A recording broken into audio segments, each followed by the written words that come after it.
మన ఇంట్లో అప్పుడప్పుడు వంట చేసి మనం బోర్ కొడుతుంది, కూరలు కూడా మనకి బోర్ కొట్టే చేసినవే చేసి మనకి బోర్ కొట్టేస్తూ ఉంటుంది.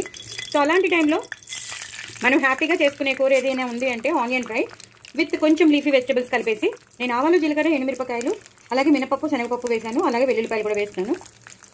సో మనకి బోర్ కొడుతుంది కదా అలాంటివన్నీ చేయాలంటే, అబ్బా రోజు చేసే వంకాయ కూరే, రోజు చేసే దొండకాయ కూరే, రోజు చేసేవే చేస్తున్నాం కదా అని కొంచెం పోపు అయితే పడుతుందండి, చాలా ఎక్కువ. సో ఇవి బాగా వేయించేసుకోవాలి. ఆవాలు, జీలకర్ర, ఎండుమిరపకాయలు అయితే వేయలేదు, ఇంకా నేను పచ్చిమిరపకాయలు వేస్తున్నాను. కావాల్సిన వాళ్ళు వేసుకోండి, నేను ఎండుమిరపకాయలు వేయట్లేదు. వెల్లుల్లిపాయలు, మినపప్పు, శనగపప్పు, వెల్లుల్లిపాయలు వేసేసాను. ఇప్పుడు కొంచెం హైలో పెట్టేసుకుందాం. ఇవి బాగా వేగాలి. కొంచెం నూనె వేద్దాం. సో ఆ టైంలో మనం చేసుకునే కూరండి ఇది. మీరు బాగా వేగిపోవాలండి. వేగిపోయాక మీకు చూపిస్తాను. వేగిపోయండి. ఇప్పుడు మనం పచ్చిమిరపకాయలు వేసేసుకుందాం. ఇలా సగానికి తుంచిన పచ్చిమిరపకాయలు వేసేసుకుంటాను. వేసేసుకుని ఇలా ఫ్రై చేయాలండి.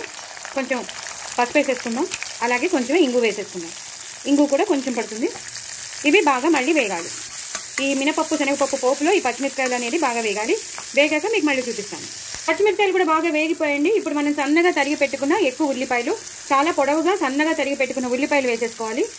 మనం చేసేది ఆనియన్ ఫ్రై కాబట్టి కొంచెం లీఫీ వెజిటబుల్స్ మన ఇంట్లో ఉన్నవి ఏముంటే అవి లీఫీ వెజిటబుల్స్ వేసేసి మనం ఫ్రై చేసుకోవాలన్నమాట. దీన్ని మనం ఫ్రై చేస్తామండి. ఎక్కువ ఎలివేట్ అయ్యేది మాత్రం ఉల్లిపాయలు. సో ఇది బాగా, ఇంకా అల్లం వెల్లుల్లి పేస్ట్ అవసరం లేదు, మనం వెల్లుల్లిపాయలు వేసేసాం కాబట్టి ఇది బాగా ఎర్రగా వేగాలండి. ఎర్రగా వేగే వరకు మనం ఆగాలి. బాగా వేగిపోయి మనకి దమ్ బిర్యానీ అప్పుడు మనం ఎలా వేయించుకుంటామో సేమ్ అలాగే అయిపోయాయి. ఇప్పుడు మనం ఆకుకూర వేసేసుకుందాం. ఆకుకూర కూడా వేసేసుకుని ఇది కూడా ఒక 2-3 సార్లు వదిలేసేయాలండి.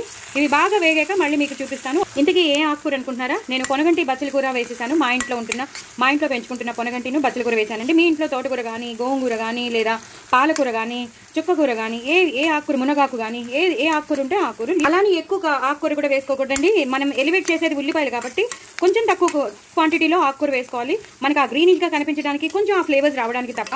ఆనియన్ ఫ్లేవర్ ఎక్కువ ఉండాలన్నమాట. ఆకుకూర కూడా బాగా వేగిపోయింది. మరీ ఫ్రై అయిపోవాల్సిన అవసరం లేదు. దాంట్లో ఉన్న విటమిన్స్ అన్ని పోతాయి. ఇప్పుడు లైన్గా వేసేసుకుందామండి. తగినంత ఉప్పు, ఎక్కువ పట్టదండి, తగినంత ఉప్పు, అలాగే మీకు ఎంత స్పైసీనెస్ మీరు తీసుకోగలరో అంత కారం, అలాగే మన ఇంట్లో చేసి పెట్టుకున్న సాంబార్ పౌడర్, అలాగే వెల్లుల్లి కారం చేశాను. రీసెంట్గానే మీకు పంపించాను వెల్లుల్లి కారం. ఇంకొంచెం పడుతుందండి వెల్లుల్లి కారం, అది కూడా వేసేసుకున్నాను. అలాగే ఆవాల మెంతుల పొడి, అది కూడా వేసేసుకున్నాను. పూర్తిగా ఇలాగ కలిపేసుకోవాలండి.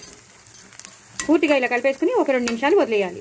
ఇవి మొత్తం ఈ పౌడర్స్ అన్ని వీటిల్లోకి, ఇంకా గరం మసాలా లాంటివి ఏం అవసరం లేదు, మనం వేసిన ఈ పౌడర్స్ చాలు. కూర మాత్రం మస్తు టెంప్టింగ్గా ఉందండి. చాలా టెంప్టింగ్గా ఉంది. చేసిన కూర చేయాలని బోర్ కొట్టిందని నేను ఇవాళ ఇలా చేశాను. సూపర్బ్ అండి, సూపర్బ్. చాలా టేస్టీగా ఉంది. దయచేసి నా ఛానల్ని సబ్స్క్రైబ్ చేసుకోండి, సపోర్ట్ చేయండి, ప్రమోట్ చేయండి, షేర్ చేయండి. లాస్ట్లో కొత్తిమీర, కరివేపాకుతో గార్నిష్ చేసేసుకోండి. అంతేనండి.